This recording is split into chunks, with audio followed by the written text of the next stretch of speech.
जरिया है उसके पास कि महारानी की हर सवाल का जवाब उसके पास मौजूद था।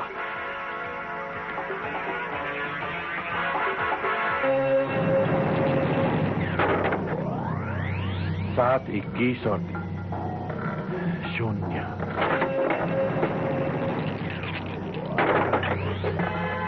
3 7 10 7 17 अजरमल के पास मेरे सवालों का कोई जवाब नहीं, पर मुझे अपने हर सवाल के जवाब को ढूंढना है। प्रणाम पंडित जी। क्या बात है जयदेव? पंडित जी, सबिया से मिलने एक औरत आई है। अगर आपकी इजाजत हो तो आपके सामने हाजिर करूं। हमारी इजाजत के बिना सभ्या किससे नहीं मिल सकती। इस आदेश के तहत क्या तुमने इस औरत की तफ्तीश की है? जी हाँ। कौन है ये? अपने आप को सबिया की सहेली बताती है। कहां से आई? सबिया के गांव से। चाहती क्या है?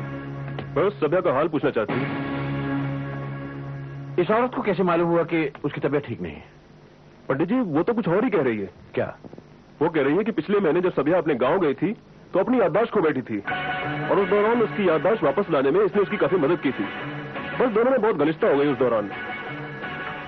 जयदेव, इस औरत को फौरन हमारे सामने पेश करो।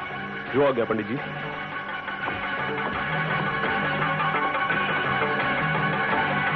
हमारे सवाल का जवाब मिल गया।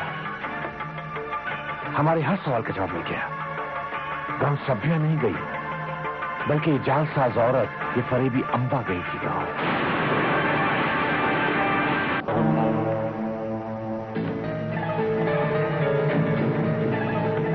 तुम ही सभ्या की सहेली? जी। क्या नाम है तुम्हारा? केसरिया। केसरिया। सभ्या से तुम्हारी मित्रता कितनी पुरानी और कितनी लंबी है? हमारी मित्रता तो इतनी गहरी और इतनी लंबी है कि आप उसका अंदाजा भी नहीं लगा सकते। बस इतना समझ लीजिए कि हम दोनों एक दूसरे की जिंदगी के हर लम्हे, हर जज्बात, हर पहलू से पूरी तरह से वाकिफ हैं। लेकिन आप ये सब क्यों पूछ रहे हैं? क्योंकि जब तक मुझे इन सवालों का जवाब नहीं मिल जाता, तुम्हें सभ्या से मिलने की इजाजत नहीं दी जा सकती। सभ्या से मिलने की इजाजत नहीं दी जा सकती? क्यों? और ये क्या बात हुई? मैं इतनी दूर से चलकर आई हूँ उसका हालचाल पूछने। वो मेरी सहेली है, मैं उससे जरूर मिलूंगी। मैंने कहा ना तुम उससे नहीं मिल सकती। अगर ऐसी बात है तो मुझे सभ्या से इसकी शिकायत करनी पड़ेगी। शिकायत तो तुम तब करोगी जब तुम सभ्या से मिलोगी, और जब तक मेरे सवालों का जवाब नहीं मिल जाता तुम यहाँ से बाहर भी नहीं जा सकती। मैं आपके किसी भी सवाल का जवाब नहीं दूंगी, जाने दीजिए मुझे। अगर तुम अपनी और अपनी सहेली की खैर चाहती हो तो बेहतर यही है कि मेरे सवालों का ठीक ठीक जवाब दो। ये तो आप मुझे धमकी दे रहे हैं। हाँ, मैं तुम्हें धमकी दे रहा हूं, और तुम्हारे पास मेरी धमकी के आगे सर झुकाने के अलावा और कुछ चारा भी नहीं है। मेरे सिपाही चाहें तो तुम्हें यहां से हिलने तक भी ना दें। तुम्हारी भलाई इसी में है कि मेरे सवालों का ठीक ठीक जवाब दो, और ये भी जान लो कि चुनारगढ़ में झूठ बोलने वाले की जबान काटी जाती है। आप चाहे मुझे कितना भी डरा ले, मैं कुछ नहीं बोलूंगी। तुम्हारी ये जिद तुम्हें बहुत महंगी पड़ेगी केसरिया। मुझे इसकी परवाह नहीं। अपनी सहेली की तो परवाह है तुम्हें, या वो भी नहीं? उसी की परवाह करके मेरी बातों का जवाब दो। पूछिए, जो कुछ भी पूछना है आपको। काफी समझदार हो तुम। अब इसी समझदारी का सबूत देते हुए मुझे ये बताओ, अच्छी तरह से याद करके बताओ कि सभ्या की याददाश्त कैसे खो गई थी। ये तो बड़ा सीधा सा सवाल पूछा है आपने, मैं तो कुछ और ही समझ रही थी। तो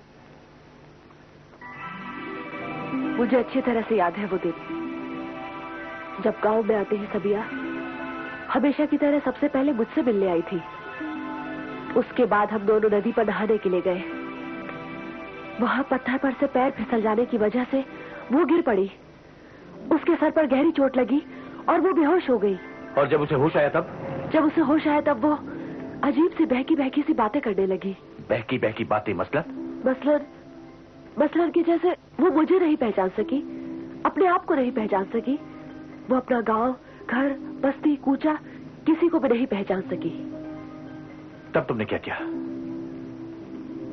उसके बाद मैंने उसे चुनारगढ़ की याद दिलाई, महारानी कलावती की याद दिलाई, लेकिन वो सब कुछ भी भूल चुकी थी सबिया।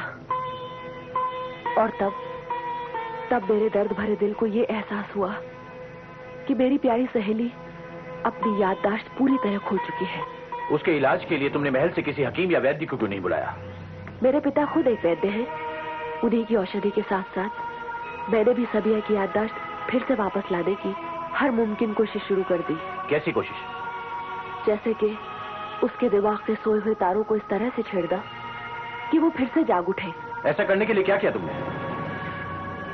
सबिया की ज़बानी मैं सबिया की महल की जिंदगी के बारे में हर छोटी बड़ी दास्तान सुन चुकी थी। बेचारी मेरी सहेली जो बचपन में ही अनाथ हो चुकी थी, उसे मैंने एक एक करके वो सब किस्से सुनाए जो सीधे उसके दिल से ताल्लुक रखते थे, जिन्हें सुनकर वो बेकाबू हो जाए, रोए और आंसुओं के सैलाब में तैरकर अपनी डूबी हुई याददाश्त को फिर से किनारे तक ले आए।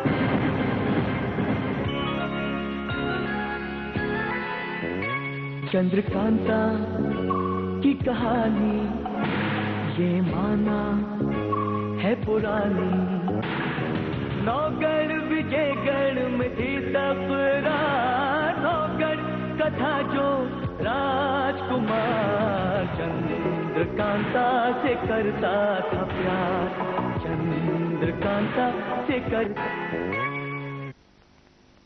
सबिया की ज़बानी मैं सबिया की महल की जिंदगी के बारे में हर छोटी बड़ी दास्तान सुन चुकी थी। बेचारी मेरी सहेली जो बचपन में ही अनाथ हो चुकी थी, उसे मैंने एक एक करके वो सब किस्से सुनाए जो सीधे उसके दिल से ताल्लुक रखते थे, जिन्हें सुनकर वो बेकाबू हो जाए, रोए और आंसुओं के सैलाब में तैरकर अपनी डूबी हुई याददाश्त को फिर से किनारे तक ले आए। यानी कि तुमने उसे उसकी जिंदगी का हर वो अहम वाकया सुनाया जिसे सुनकर उसके दिलो दिमाग को एक ऐसा सदमा लगा कि उसकी खोई हुई याददाश्त वापस लौट आई। हाँ। वो वाकये क्या थे?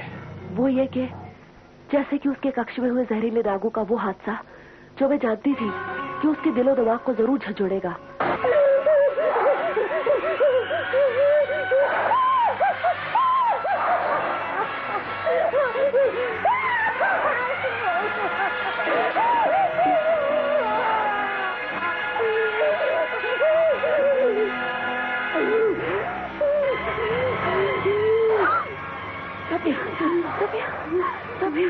इतने सारे सांप कहाँ से आए? इतने सारे सांप?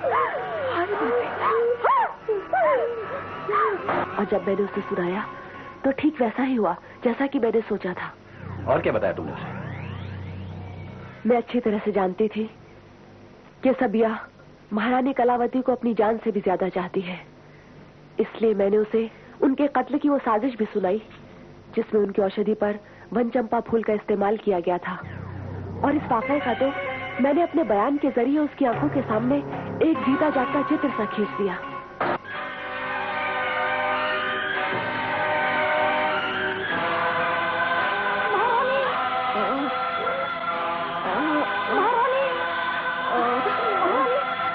महारानी सबिया फूट फूट कर रोने लगी। इतना रोई कि एक बार रोते रोते फिर से बेहोश हो गई। फिर क्या हुआ? एक चमत्कार, सबिया फिर से ठीक हो गई। जब वो होश में आई तो उसकी खोई हुई याददाश्त वापस आ चुकी थी। नहीं केसरिया, सबिया अभी भी खोई हुई है, अभी तक खोई हुई है सबिया, मगर यकीनन अब वो वापस मिल जाएगी, हमेशा हमेशा के लिए वापस मिल जाएगी। तो क्या अब मुझे सबिया से मिलने की इजाजत मिल सकती है?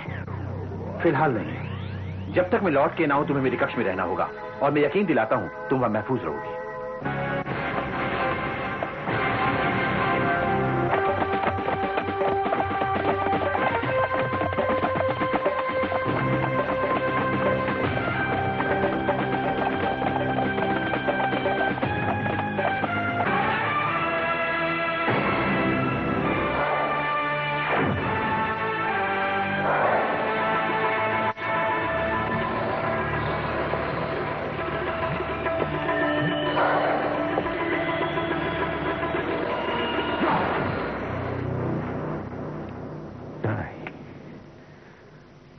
शिवदत्त तुझे मौत नहीं देगा, शिवदत्त तुझे जिंदा रखेगा क्रूर, ताकि इसकी जिंदगी मौत से कहीं ज्यादा भयानक हो। शिवदत्त अभी और इसी वक्त चुनारगढ़ लौटेगा। चुनारगढ़ पहुंचकर वीरेंद्र विक्रम नहीं बल्कि इस बहरूपिये को अपने तहखाने में कैद करके इसका वो हासिल करेगा, वो हासिल करेगा जो अभी तक किसी का ना किया गया हो। रोज शिवदत्त खुद इसके शरीर के छोटे छोटे टुकड़े करके नौकड़ बेचेगा, ताकि वहां के लोगों को यह एहसास हो ये से मेहमानों की चुनारगढ़ में कैसी मेहमान नवाजी की जाती है। वाह महाराज वाह, ऐसी सजा तो मेरे इस यक दिमाग में भी नहीं आ सकती थी। अब यकीनन नौगढ़ के महाराजा सुरेंद्र सिंह को आपकी हर शर्त माननी पड़ेगी। माननी पड़ेगी क्रूर सिंह। जब खून टपकाती हुई इसकी एक एक उंगली नौगढ़ पहुंचेगी तो कहां उठेगा नौगढ़, कहां उठेगा इसका पिता जीत सिंह, वहां का राजा सुरेंद्र सिंह और इसका जिगरी दोस्त वीरेंद्र सिंह। हम एक शब्द भी सभ्या के खिलाफ सुनना नहीं चाहते। एक शंका का समाधान होता नहीं है कि आप दूसरी शंका उठा लेते हैं। हम पूछना चाहते हैं, आखिर आप सभ्या के पीछे इस कदर क्यों पड़े हुए हैं, जिसे हम तहे दिल से अपना मानते हैं? क्यों पेश करते हैं इस तरह की दलीलें, जिससे हमारे और सभ्या के बीच में गलतफहमी के शोले इस तरह भड़के, जिससे हमारा सुख चैन, हमारा वजूद सब कुछ जलकर राख हो जाए? क्यों? महारानी, सब कुछ जल के राख ना हो जाए, इसीलिए तो मैं बार बार आपको चेतावनी देता हूं। लेकिन आपकी निष्पाप आत्मा ये मानने को तैयार ही नहीं कि वही आग आपके दामन तक आ पहुंची है। महारानी, अगर इस आग को अभी और इसी क्षण नहीं बुझाया गया तो इसकी लपटों में आपका संपूर्ण अस्तित्व तक जल उठेगा। महारानी, आप हमारी चिंता छोड़ दीजिए। चिंता करिए उस ठोस सबूत की, जिस सबूत के साथ ही आप सभ्या के खिलाफ आवाज उठा सकते हैं, और यह हमारा आदेश है। मेरी ऐसी औकात कहा महारानी कि मैं आपके आदेश का उल्लंघन करूं। महल में मौजूद सभ्या के खिलाफ मेरे हाथ एक ठोस सबूत लग चुका है। महारानी, क्या सबूत है आपके पास?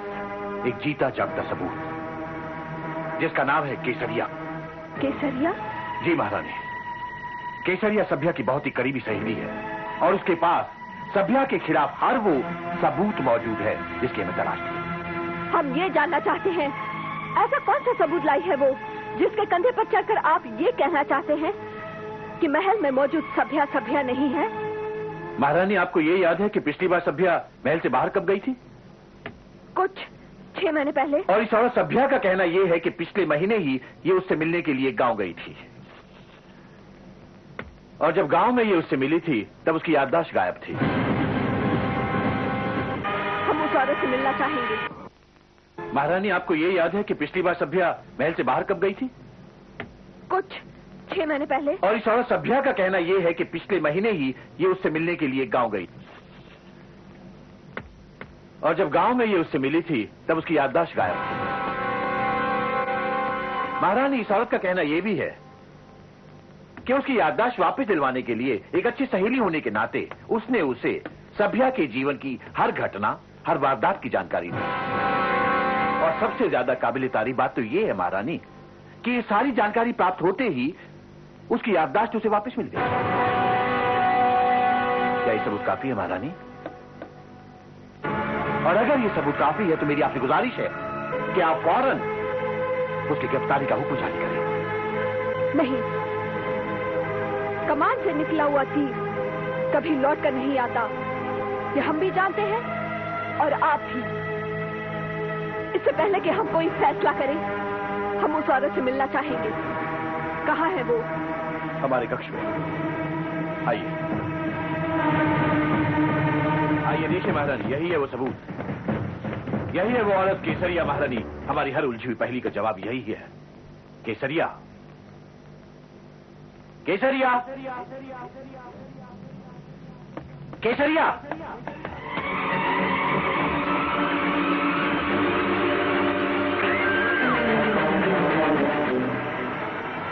जयदेव, बलवंत, महेश, कोई है?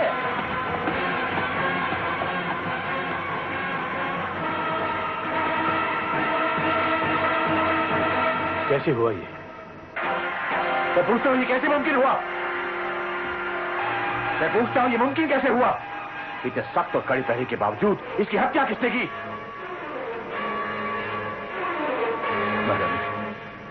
महारानी, मुझे अफसोस है कि मैं एक बार फिर हार गया। उस फरीबी औरत ने मेरे हाथ आई जीत मुझसे छीन कर एक बार फिर मुझे मात दे दी। महारानी, महारानी देखिए, देखिए इसके चेहरे को, इसके नीले पड़ते शरीर को देखिए महारानी।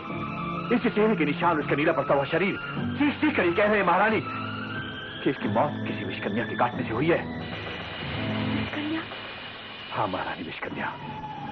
और ये विषकन्या और कोई नहीं बल्कि आपकी मुंह बोली बहन, महल में मौजूद सभ्या है। ये बात मैं दावे के साथ कह सकता हूं महारानी। ये आप किस दावे के साथ कह सकते हैं कि हमारी सभ्या ही विषकन्या है? क्योंकि मैं ये जानता हूं महारानी, मैं इस बात को समझता हूं और वक्त आने पर आप भी समझ जाएंगे। ठीक है पंडित जी, जब हम इस बात को पूरी तरह समझ जाएंगे तभी हम सभ्या की गिरफ्तारी का हुक्म जारी करेंगे। क्योंकि अगर आपकी ये दलीलें किसी मकाम पर जाकर गलत साबित हुई तो हम सभ्या पे की गई नाइंसाफियों का कभी प्रायश्चित नहीं कर पाएंगे। इसीलिए जब तक सच और झूठ का फैसला नहीं हो जाता तब तक आपके कहने के मुताबिक हम कोई हुक्म जारी नहीं करेंगे। महारानी, झूठ और फरेब के बादलों का सीना इतना मजबूत नहीं होता कि सच के सूरज की रोशनी उसे चीर न सके। मुझे उसी रोशनी का इंतजार है महारानी, और वो रोशनी है बल्लमगढ़ में जिंदगी और मौत के बीच झूलती हुई असली सभ्या।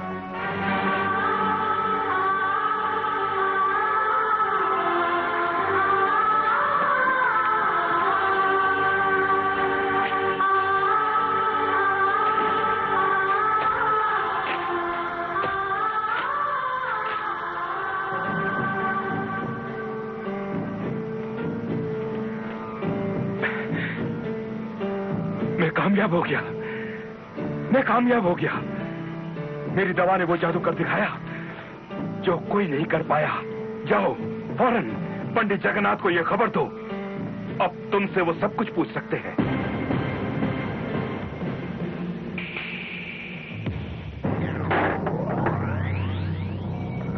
11-4-5-0 फिर वही शून्य। ये क्या हो गया मेरे रमल को? उत्तर क्यों नहीं देता ये? समय बहुत कम है, बहुत कम समय है। 3-7-8-1-0 फिर वही शून्य। अरे मेरी पराविद्या, मेरी रमल शक्ति, मेरी मदद करो। मुझे वो रास्ता दिखा जिससे मैं साबित कर सकूं कि महल में मौजूद सभ्या नहीं बल्कि उसकी हम शक्ल फरेबी अंबा है। मेरी मदद कर।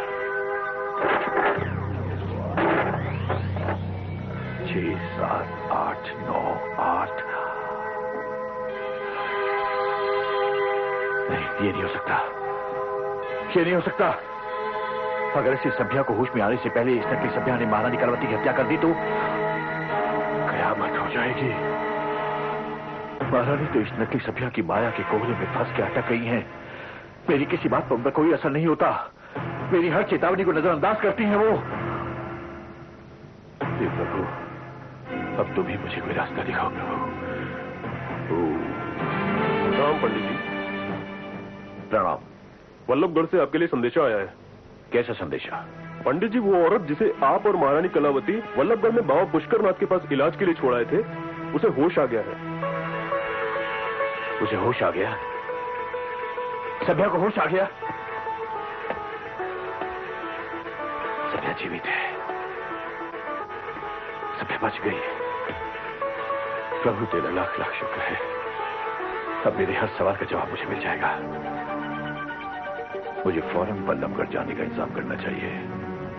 महारानी कलावती को भी खबर करना जरूरी है।